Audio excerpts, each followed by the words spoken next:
ನಾನು ಯಾರಾದರೂ ಫಾಲೋ ಮಾಡ್ತಾ ಇದ್ದಾರಾ? ಚೇಚೆ, ಭ್ರಮೆ.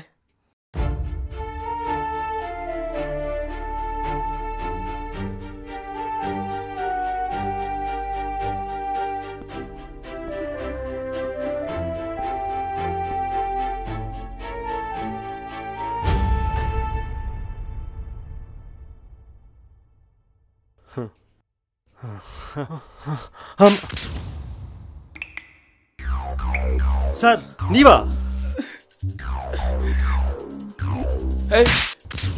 ಸರ್ ನೀವಾ?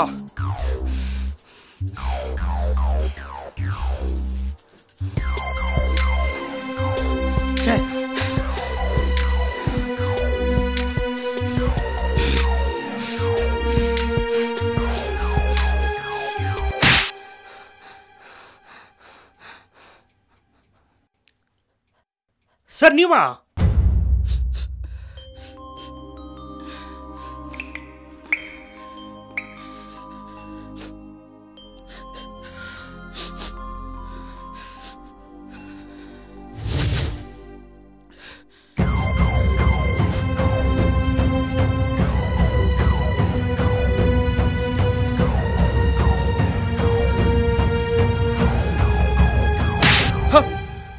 ಸರ್ ನೀವಾ?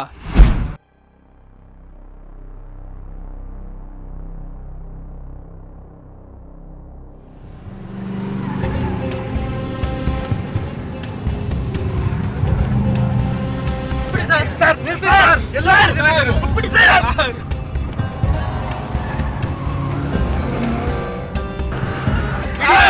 ಸರ್ ಸರ್ ಎಲ್ಗಡೆ ಹೋಗಿ ಬಿಡಿ ಸರ್. ಬಿಡಿ ಸರ್. ಸರ್ ಏನ್ ಮಾಡಿದ್ದಾರೆ? ಎಲ್ಲಿ ಕರ್ಕೊಂಡು ಹೋಗ್ತಿದ್ದೀರಾ ಸರ್? ಸರ್ ಬಿಡಿ ಸರ್, ಬಿಡಿ ಸರ್. ಸರ್ ನಮ್ಮ ಸರ್ ಬಿಡಿ ಸರ್.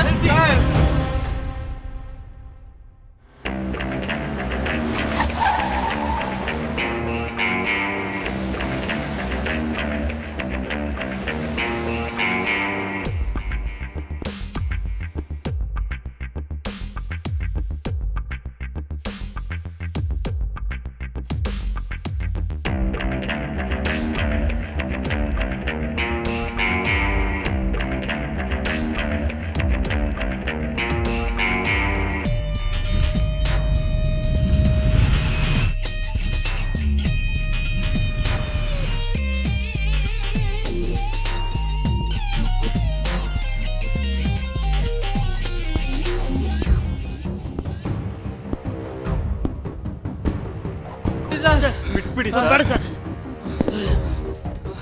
ಸರ್ ಪ್ಲೀಸ್ ಬಿಡಿ ಸರ್. ಸರ್ ನಮ್ಮನ್ನ ಇಲ್ಲ ಕರ್ಕೊಂಡು ಬಂದಿದ್ರ, ಪ್ಲೀಸ್ ಬಿಡಿ ಸರ್. ಸರ್ ಬಿಟ್ಬಿಡಿ ಸರ್. ಸರ್ ಯಾಕೆ ಸರ್ ಕರ್ಕೊಂಡು ಬಂದ್ರಿ? ಬಿಡಿ ಸರ್.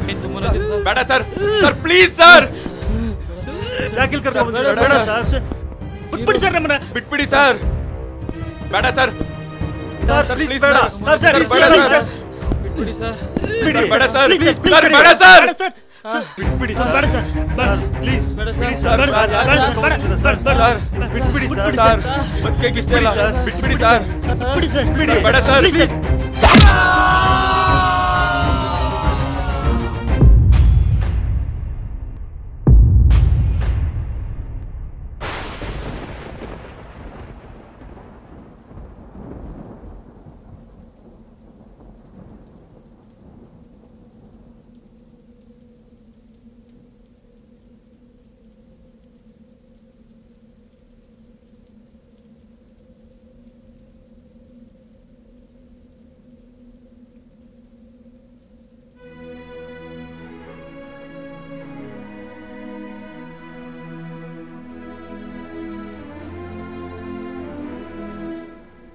ನನ್ನ ಮಗನ್ ಸೂಸೈಡ್ ಬ್ಯಾನ್ ಆಗ್ಬೇಕು.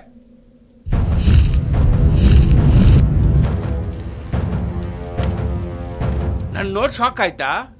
ನನ್ ಮಗನ್ ರಾಂಗ್ ನೋಡಿದ ತಕ್ಷಣ ಭಯ ಶುರು ಆಯ್ತಾ? ಸಾವು ಬಗ್ಗೆ ಎಷ್ಟೊಂದು ಭಯ ಇಟ್ಕೊಂಡಿರ ನೀವು. ನಿಮ್ ಲೈಫ್ನ ಇಂಟರ್ವಲ್ ಮುಂಚೆನೆ ದಿ ಎಂಡ್ ಅಂತ ಬರ್ಕೊಂತೀರಾ?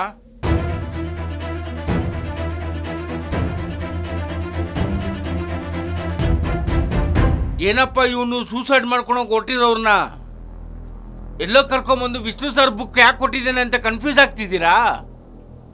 ಕೂಲ್ ಮೈ ಡಿಯರ್ ಬಾಯ್ಸ್, ನಿಮ್ಮೆಲ್ಲರೂ ಡೌಟ್ನ ಕ್ಲಿಯರ್ ಮಾಡೇ ನಾನು ಇಲ್ಲಿಂದ ಹೋಗೋದು. ಬೀಜ ಬಾಯಿಗೆ ಬರ್ಸಿದ್ರಲ್ಲ ಸರ್, ಒಂದೇ ಸಲ ಗೋಟಾಕಂದ್ರೆ ಮುಗಿತಿತ್ತು. ಕಿಡ್ನಿಯೋ ಕೈಯೋ ಕಾಲೋ ಹೋಗಿದ್ದಿದ್ರೆ ಬಾಡಿಗೆಗೆ ತಂದು ಕೊಡ್ತಾ ಇದ್ರಾ? ಬದುಕಿದ್ರು ವೇಸ್ಟ್ ಆಯ್ತಾಯ್ತು. ಅದಕ್ಕೆ ಎದುರ್ಕೊಂಡ್ವಿ, ಭಯ ಆಯಿತು ಅಷ್ಟೇ. ಸರ್ ನಾನು ವಿಷ್ಣುದಾದ ಫ್ಯಾನೇ, ಬೇಕಾದ್ರೆ ನೋಡಿ.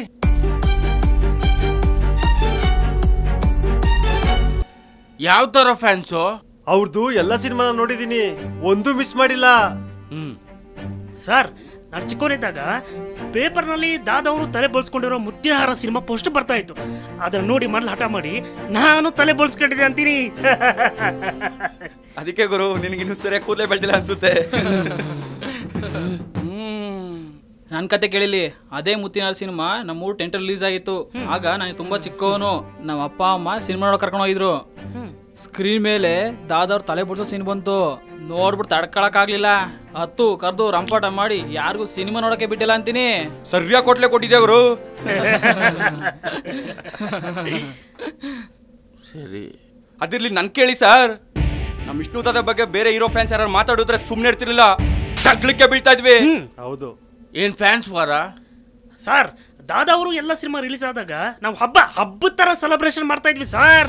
ಸ್ಟಾರು ಕಟೌಟು ಎಲ್ಲ ಕಟ್ತಾ ಇದ್ವಿ sir. First day first show fix. ಹೌದು ಸರ್. ಇಷ್ಟ ಮಾಡಿದ ಮಾತ್ರಕ್ಕೆ ಅಭಿಮಾನಿಗಳಾಗ್ಬಿಡ್ತೀರಾ? ಅಭಿಮಾನ ಅನ್ನೋದು ಇವೆಲ್ಲ ಮೀರಿದ್ಕೊಂಡ್ರು. ನಿಜವಾದ ಅಭಿಮಾನ ಅಂದ್ರೆ ಸಿನಿಮಾದಲ್ಲಾಗ್ಲಿ ನಿಜ ಜೀವನದಲ್ಲಾಗ್ಲಿ ಅವ್ರು ಕೊಟ್ಟಿರೋ ಒಳ್ಳೆ ಮೆಸೇಜ್ಗಳನ್ನ ಸಾಧ್ಯವಾದಷ್ಟು ನಮ್ಮ ಜೀವನದಲ್ಲಿ ಅಳವಡಿಸಕ್ ಟ್ರೈ ಮಾಡೋದ್ ಕಂಡ್ರು. ಅವ್ರ ವ್ಯಕ್ತಿತ್ವನ ಸಾಧನೆನ ಸ್ವಲ್ಪನಾದ್ರೂ ಮೈಗೂಡ್ಸ್ಕೊಳ್ಳೋದು ಕಲಿರೋ, ಬೇರೆ ಕಲಾವಿದರನ್ನ ಗೌರವಿಸೋದು, ಅವ್ರು ಹಾಕೊಟ್ಟಿರೋ ಮಾರ್ಗದಲ್ಲೇ ನಾವು ನಡೆಯೋದು ನಿಜವಾದ ಅಭಿಮಾನ ಕಂಡ್ರು. ಎಸ್ ಸರ್, ನೀವ್ ಹೇಳಿದ್ ನಿಜ. ಆದ್ರೆ ವಿಷ್ಣು ಸರ್ ಅಭಿಮಾನಿಗಳು ಅಂತೀರಿ, ಯಾಕ್ರೋ ಸಹಾಯಕ್ಕೆ ಹೋದ್ರಿ? ಅವ್ರು ಯಾವತ್ತೂ ಅಭಿಮಾನಿಗಳಿಗೆ ರಾಂಗ್ ಮೆಸೇಜ್ ಕೊಟ್ಟಿಲ್ಲ. ಅವರೇನು ರಾಂಗ್ ಮೆಸೇಜ್ ಕೊಟ್ಟಿಲ್ಲ ಸರ್. ಆದರೆ ನನಗಿರೋ ಪ್ರಾಬ್ಲಮ್ಗೆ ಸೊಲ್ಯೂಷನ್ನೇ ಸಿಗ್ತಾ ಇಲ್ಲ. ಏನ್ ನಿನ್ ಪ್ರಾಬ್ಲಮ್ಮು? ಸರ್ ತುಂಬ ವರ್ಷಗಳಿಂದ ಒಂದು ಕಂಪ್ನಿ ಕೆಲಸ ಮಾಡ್ತಿದ್ದೀನಿ ಸರ್. ಎಷ್ಟೇ ಪ್ರಯತ್ನ ಪಟ್ಟರು ಆ ಕೆಲಸದಲ್ಲಿ ಇಂಪ್ರೂವ್ಮೆಂಟ್ ಇಲ್ಲ. ನನ್ನ ಜೊತೆ ಇದ್ದವರು, ನನ್ನ ಹಿಂದೆ ಬಂದ ಬಚ್ಚಗಳೆಲ್ಲ ನಾವೆಲ್ಲ ಒಂದೇ ಲಿಫ್ಟಲ್ಲಿ ಹತ್ತಿದ್ವಿ ಸರ್. ಅವರೆಲ್ಲ ಟಾಪ್ ಫ್ಲೋರ್ಗೆ ಹೋದರು. ಆದರೆ ನಾನು ಟಾಪ್ ಫ್ಲೋರ್ಗೂ ಹೋಗೋಕ್ಕಾಗದೆ, ಗ್ರೌಂಡ್ ಫ್ಲೋರ್ಗೂ ಬರೋಕ್ಕಾಗದೆ ಮಧ್ಯದಲ್ಲಿ ಸಿಗಾಕೊಂಡು ಅಂತರ್ಪಿಚಾಚಿ ಥರ ವಿಲ್ಲ ಅಂತ ಒದ್ದಾಡ್ತಿದ್ದೀನಿ ಸರ್. ಬೇರೆ ಕೆಲಸ ಮಾಡೋಣ ಅಂದರೆ ನಂಗಿಷ್ಟ ಇಲ್ಲ. ಇದೇ ಕೆಲಸದಲ್ಲಿ ಏನೋ ಸಾಧನೆ ಮಾಡ್ಬೇಕನ್ನೋ ಆಸೆ ಈಡೇರ್ತಾ ಇಲ್ಲ. ಎಷ್ಟೇ ಪ್ರಯತ್ನ ಪಟ್ಟರು ಆಗ್ತಾ ಇಲ್ಲ ಸರ್, ಆಗ್ತಾ ಇಲ್ಲ. ಸರ್ ನಾನು ಓದಿದ್ದೀನಿ ಸರ್, ನಾನು ಓದಿದ್ದೀನಿ.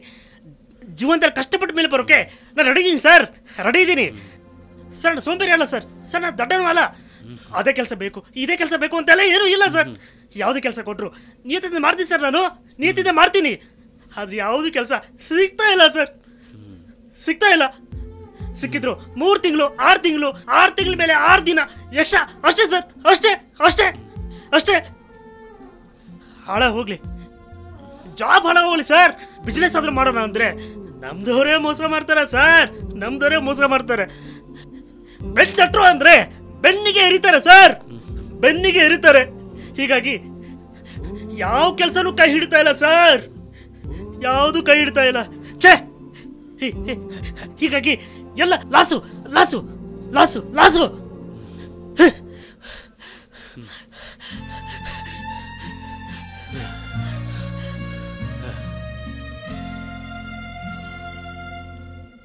ನಿಂದೇನ್ ಪ್ರಾಬ್ಲಮ್? Love sir, love. ಅಯ್ಯೋ, ನನ್ನ ಮಗನ್ ಇದೊಂದು ದೊಡ್ಡ ರೋಗ ಆಗ್ಬಿಟ್ಟಿದೆ. ಲವ್ ಮಾಡೋದೇ ಹೀರೋಯಿಸಮ್ ಅನ್ನೋ ಭ್ರಮೇಲಿದ್ದೀರಲ್ರೋ. ಹೇಳ ಸರ್, 5 ವರ್ಷದಿಂದ ಒಂದು ಹುಡುಗಿನ ತುಂಬಾ ಲವ್ ಮಾಡ್ತಾ ಇದೆ ಸರ್. ಆ ಹುಡುಗಿನೂ ನಾನು ತುಂಬಾ ಇಷ್ಟಪಡ್ತಾ ಇದ್ಲು. ಆದರೆ ಅವ್ರ ಮನೆಯವ್ರ ಬಲೋದಕ್ಕೋಸ್ಕರ ಬೇರೆ ಹುಡುಗನ ಮದುವೆ ಒಪ್ಕೊಂಡಿದ್ದಾಳೆ ಸರ್. ಮುಂದಿನ ವಾರ ಮದುವೆ. ಅದು ನಾನು ಕೆಲಸ ಮಾಡೋ ಚೌಟ್ರಿಲೇ ಸರ್. ನಾನೇ ಅರೇಂಜ್ಮೆಂಟ್ ಮಾಡಿಸ್ಬೇಕು. ಎಂಥ ಕರ್ಮ ಅಂದರೆ ಸಮಾಧಾನ ಮಾಡ್ಕೊ. ಅದಕ್ಕೆ ಎಲ್ಲಿ ಬಂಧನ ಫಿಲಮ್ ಮರಿಸ್ತರ ಆಗ್ಬಿಡ್ತೀನಿ ಅಂತ ತುಂಬಾ ಭಯಪಟ್ಟು ತಲೆ ಕೆಡ್ಸ್ಕೊಬೇಡ.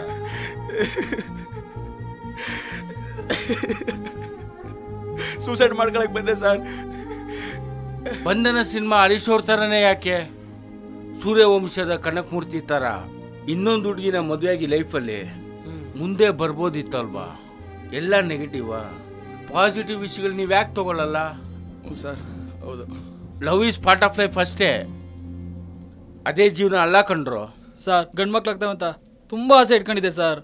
ಆದರೆ ಆಗಿದ್ದು ಎರಡು ಹೆಣ್ಮಕ್ಳು ಸರ್. ಅವ್ರು ಇನ್ನೂ ತುಂಬ ಚಿಕ್ಕವರು ಸರ್.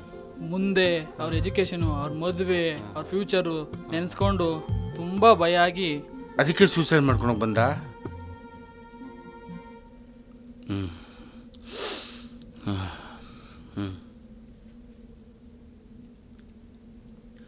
ಸಾಹಸ ಸಿನಿಮಾ ಡಾಕ್ಟರ್ ವಿಷ್ಣುವರ್ಧನ್ ದೊಡ್ಡ super star.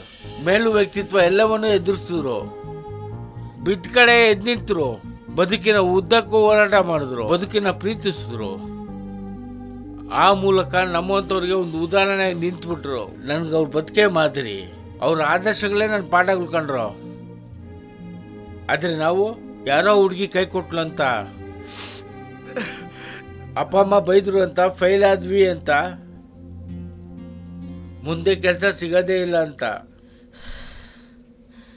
Social ಮೀಡಿಯಲ್ಲಿ like comment ಬರಲಿಲ್ಲ ಅಂತ, ಕೆಲಸದಲ್ಲಿ ಇಂಪ್ರೂವ್ಮೆಂಟ್ ಆಗ್ತಿಲ್ಲ ಅಂತ, ಯಾವುದೋ ರೋಗ ಬಂತು ಅಂತ, ಲಾಕ್ಡೌನ್ ಆಯಿತು ಅಂತ, ಜೀವನ ಬಗ್ಗೆ ಒಂದು ಸಣ್ಣ ಭರೋಸೆನೂ ಇಟ್ಕೊಳ್ದೆ ನೆಗೆಟಿವ್ ಆಗಿ ಯೋಚನೆ ಮಾಡಿ ಆತ್ಮವಿಶ್ವಾಸ, ಧೈರ್ಯ, ನಂಬಿಕೆ ಎಲ್ಲ ಕಲ್ಕೊಂಡು ಡಿಪ್ರೆಷನ್ಗೆ ಹೋಗ್ಬಿಡ್ತೀವಿ. ದೇವ್ರು ಕೊಟ್ಟು ಸುಂದರವಾದ ಜೀವನ ಸಂಪೂರ್ಣವಾಗಿ ಅನುಭವಿಸ್ದೆ ಏಡಿಗಳ ಥರ ಸುತ್ತೋಗ್ಬಿಡ್ತೀರಿ. ನೀನು ಗಂಡ್ಮಕ್ಳಾಗ್ಲಿ ಅಂತ ಸೂಸೈಡ್ ಮಾಡ್ಕೊಳಕ್ ಹೋದಲ್ಲ, ಅದರಲ್ಲೇ ಗೊತ್ತಾಗುತ್ತೆ ನಿಂಗೆ ವಿಷ್ಣು ಸರ್ ಬಗ್ಗೆ ಏನು ಗೊತ್ತಿಲ್ಲ ಅಂತ.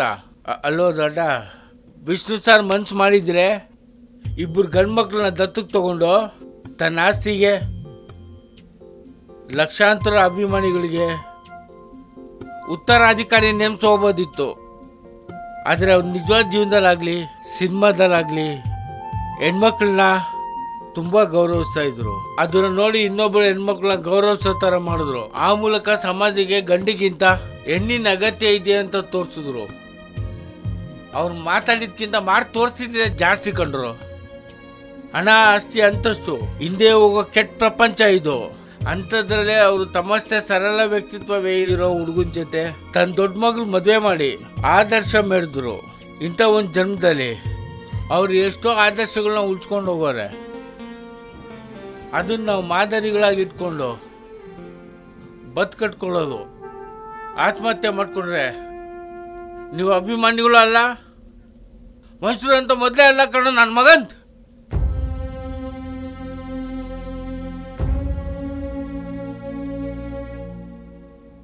ನಿನಗೆ ಕೆಲಸದಲ್ಲಿ ಇಂಪ್ರೂವ್ಮೆಂಟ್ ಆಗ್ತಿಲ್ಲ ಅಂದರೆ ಸೂಸೈಡ್ ಮಾಡ್ಕೊಳಕ್ಕೆ ಬಂದಿದ್ಯಾ? ಹಾಗಾದರೆ ವಿಷ್ಣು ಸರ್ ಕತೆ ಕೇಳೋ. ಅವ್ರಿಗೆ ಟ್ಯಾಲೆಂಟ್ ಇದ್ರೂ ಯಾವ ಪ್ರಶಸ್ತಿ ಪುರಸ್ಕಾರಗಳು ಬಂದಿಲ್ಲ. ಹಾಗಂತ ಅವ್ರು ತಮ್ಮ ಕೆಲಸದಲ್ಲಿ ಕೋಪ ಮಾಡ್ಕೊಂಡಿಲ್ಲ, ಕೆಲಸ ಮಾಡೋದನ್ನ ಬಿಡಲಿಲ್ಲ, ತಮ್ಮ ಕೆಲಸನ ಶ್ರದ್ಧೆಯಿಂದ ಮಾಡ್ಕೊಂಡು ಹೋದ್ರು. ಅಭಿಮಾನಿಗಳೇ ಅವರಿಗೆ ತಮ್ಮ ಹೃದಯ ಸಿಂಹಾಸನದಲ್ಲಿ ಕೂರಿಸಿ ಶಾಶ್ವತವಾಗಿ ಆರಾಧಿಸುತ್ತಿದ್ದಾರೆ. ಇದಕ್ಕಿಂತ ದೊಡ್ಡ ಪ್ರಶಸ್ತಿ ಪುರಸ್ಕಾರಗಳು ಯಾವೂ ಇಲ್ಲ. ಅಭಿಮಾನಿಗಳು ಮೊದಲು ತಾನೇ ಕಟೌಟ್ ಜಾತ್ರೆ ಮಾಡಿ ವಿಶ್ವ ದಾಖಲೆಗಳು ಮಾಡೋರೆ, ಡೆಲ್ಲಿಯಲ್ಲೇ ರಾಷ್ಟ್ರ ಉತ್ಸವ ಮಾಡೋರೆ, ನೂರಾರು ಸ್ಟ್ಯಾಚುಗಳು ನಿರ್ಮಿಸಿದ್ದಾರೆ. ತಾಳ್ಮೆಗೆ ಬೆಸ್ಟ್ ಎಕ್ಸಾಂಪಲ್ ನಮ್ಮ ವಿಷ್ಣು ಸರ್. ಅವ್ರಿಗಿಂತ ಉದಾಹರಣೆ ಬೇಕಾ ನಿಮಗೆ? ನನ್ನ ಮಗನ್ ಎಲ್ಲವನ್ನು ಎದುರಿಸಿ ಓಡಾಡಿ ಬದುಕನ್ನು ಪ್ರೀತಿಸೋದು ಮಾತ್ರ ಸಾಧಕ ಆಗ್ತಾನೆ. ಅಂತ ದೊಡ್ಡ ಸಾಧಕ ಕೋಟಿಗೆ ಒಬ್ಬ ನಮ್ಮ ವಿಷ್ಣು ಸರ್, ಕೋಟಿಗೆ ಒಬ್ಬ ನಮ್ಮ ವಿಷ್ಣು ಸರ್. ನಿಮಗೂ ಒಳ್ಳೆ ಟೈಮ್ ಬರುತ್ತೆ, ಕಾಯಬೇಕು ಕಂಡ್ರು. ಸಾವೇ ಎಲ್ಲದಕ್ಕೂ ಪರಿಹಾರ ಅಲ್ಲ. ಲಾಲಿ ಸಿನಿಮಾ ನೋಡಿ ಹೆಣ್ಮಕ್ಳನ್ನ ದತ್ತಕ್ಕೆ ತಗೊಂಡ್ರು, ಯಜಮಾನ ಸಿನಿಮಾ ನೋಡಿ ಅಣ್ಣ ತಮ್ಮಂದ್ರು ಒಂದಾದ್ರು. ಮುತ್ತಿನ ಹಾರ ನೋಡಿ ಎಷ್ಟೋ ಜನ ಮಿಲಿಟ್ರಿಗೆ ಸೇರಿದ್ರು. ಏನೇ ಕಷ್ಟ ಬಂದ್ರು ಲೈಫಲ್ಲಿ ವಿನ್ ಆಗೇ ಆಗ್ತೀರಿ ಅನ್ನೋ ಕಾನ್ಫಿಡೆನ್ಸ್ ನಿಮ್ಮೇಲಿದ್ರೆ, ಜೀವನದ ಬಗ್ಗೆ ಪ್ರೀತಿ ಇದ್ರೆ, ನಿಜವಾಗ್ಲೂ ನೀವೆಲ್ಲ ವಿಷ್ಣು ಸರ್ ಅಭಿಮಾನಿಗಳೇ ಆಗಿದ್ರೆ ನನ್ನ ಜೊತೆ ಬನ್ನಿ. ಇಲ್ಲ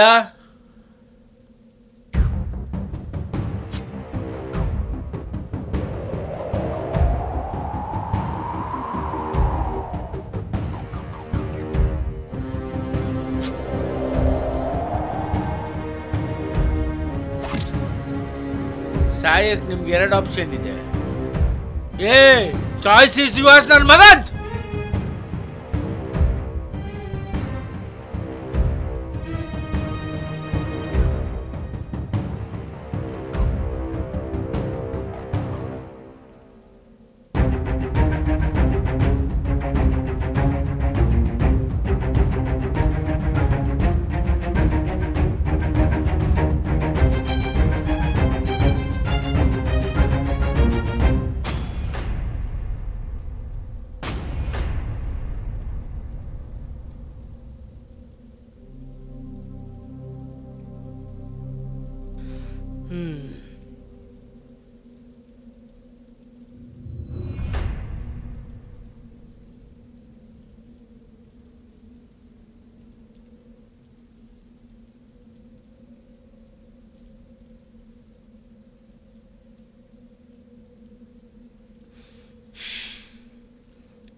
ಎಸ್ ಸರ್, ನೀವು ಹೇಳಿದ ನಿಜ. ವಿಷ್ಣು ತಾದವರು ಲೈಫಲ್ಲಿ ಎಂಥ ಕಷ್ಟ, ನೋವು, ಅವಮಾನಗಳನ್ನು ಎದುರಿಸಿದ್ದಾರೆ. KG ರೋಡಲ್ಲಿ ಕಾರಾಟ ಗಟ್ಟಿ ಪಬ್ಲಿಕ್ ಮುಂದೆ ಅವಮಾನ ಮಾಡಿದ್ದಾರೆ. ಆಟೋಗ್ರಾಫ್ ಹಾಕಿಸ್ಕೊಳ್ಳೋ ನೆಪದಲ್ಲಿ ಕೈ ಕುಯ್ದ್ರು. ಮದುವೆ ಅನ್ನೋದು ಪ್ರತಿಯೊಬ್ಬರ ಜೀವನದಲ್ಲೂ ಒಂದು ದೊಡ್ಡ ಸಂಭ್ರಮ. ಆ ಸಂಭ್ರಮನ ಸೂತ್ಕ ಮಾಡಿದರು. ಅವ್ರ ತಂದೆ ತೀರೋದಾಗ ನೆಮ್ಮದಿಯಾಗಿ ಅಂತ್ಯಕ್ರಿಯೆ ಮಾಡೋಕ್ಕೂ ಬಿಡಲಿಲ್ಲ. ಮನೆ ಮೇಲೆ ಕಲ್ಲೆಸೆತಾ ಇದ್ರು. ಅವ್ರ ಸಿನಿಮಾಗಳು ನೋಡೋಕೆ ಬಂದ ಜನಗಳ ಕನಿಗೆ ಖಾರದ ಪುಡಿ ಎರಚೋರು. ಆದರೂ ಅವರು ಯಾರನ್ನೂ ದೂರಲಿಲ್ಲ, ಕೂಗಲಿಲ್ಲ. ಅವ್ರ ಮನಸ್ಸಿನ ಮೇಲೆ ಆದ ಆಘಾತದಿಂದ ಮೌನಿಯಾದರು, ಸಂತನಾದರು. ಈ ಮುಖವಾಡದ ಮನುಷ್ಯರ ಸವಾಸನೆ ಬೇಡ ಅಂತ ಆಧ್ಯಾತ್ಮದ ಶಕ್ತಿ ಸಾಧಿಸಿದ್ರು. ಹೌದು, ನಿಜ. ದೇವರಾಗೆ ಬದುಕಿದ್ರು, ಕೊನೆಗೆ ದೇವರಾಗೆ ಉಳ್ಕೊಂಡಿದ್ದಾರೆ. ನಿಮ್ಮ ಆದರ್ಶಗಳೇ ನನಗೆ ಪಾಠ. ಇನ್ಮೇಲೆ ಏನಾದರೂ ಕೂಡ ಈ ಥರ ಕೆಟ್ಟ ನಿರ್ಧಾರ ನಾನು ತಗೊಳ್ಳಲ್ಲ. ಜೀವನದಲ್ಲಿ ಅದೇನೇ ಕಷ್ಟಗಳು ಬರಲಿ, ಅದೇನು ನೋವುಗಳು ಬರಲಿ, ಅದೇನು ಅವಮಾನಗಳಾಗಲಿ, ಎಲ್ಲವನ್ನೂ ಎದುರಿಸ್ತೀನಿ, ಗೆಲ್ತೀನಿ. ಗೆಲ್ತೀನಿ.